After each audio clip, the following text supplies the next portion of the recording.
If you recall, many people believe that World War II had been the reason that the Great Depression had ended. So now that World War II is over, there is a fear that the Depression is going to return again.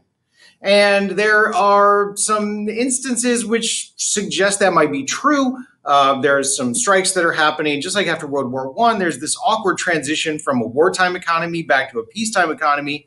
One of the things that is difficult is the returning of the veterans.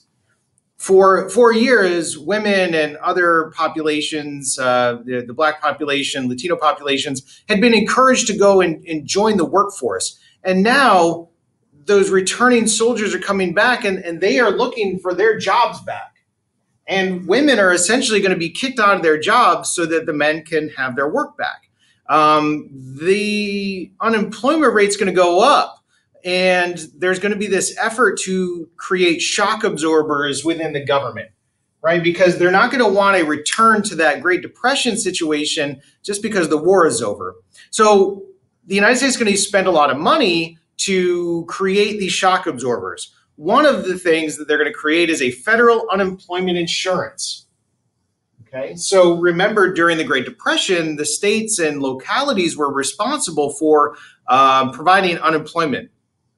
That was one of the things that couldn't happen.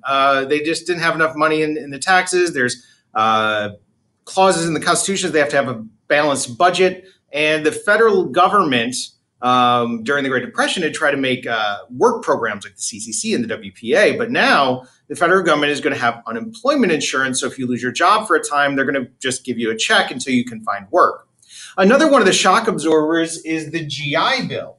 Rather than have everybody lose their jobs, what the government did was create this GI Bill called the Servicemen's Readjustment Act, and they're going to give money to veterans to do things rather than find jobs.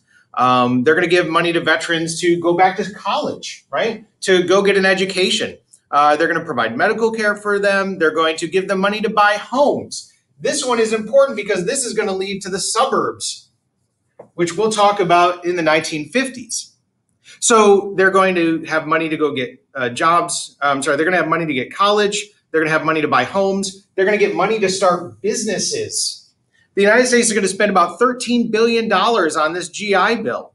And a lot of the returning veterans that are going to go to college are not going to look for their jobs back, which means that women and other populations are going to be able to keep those jobs. I think it's about a third of women, 6 million or so women joined the workforce during World War II, and about 2 million of them are going to be able to keep that job.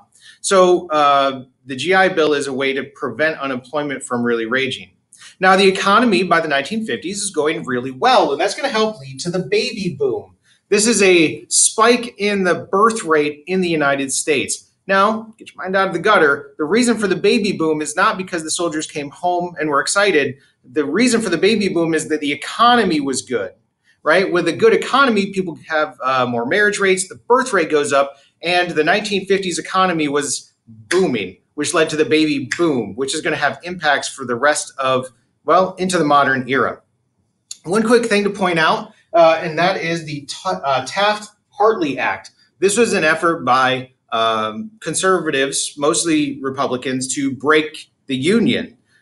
This was supported by Southern conservatives, many of which were Democrats, but those Southern conservatives were afraid that unions were organizing across racial lines, and the white and black population were starting to work together, and that wasn't good for, say, Jim Crow segregation. So they wanted to try to break the unions, especially in the South, so that the black and white populations wouldn't work together against a common enemy of white supremacy and the wealthy class.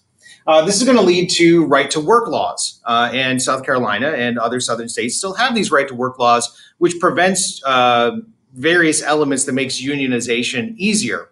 And as a result of the Taft Hartley Act, after the 1950s, unions are going to be supportive of Democratic candidates. And we can still see that in the modern era. So we're starting to see kind of this political shift here, even as early as the 1950s, where unions are supporting Democrats and Republicans are now going to be anti-union.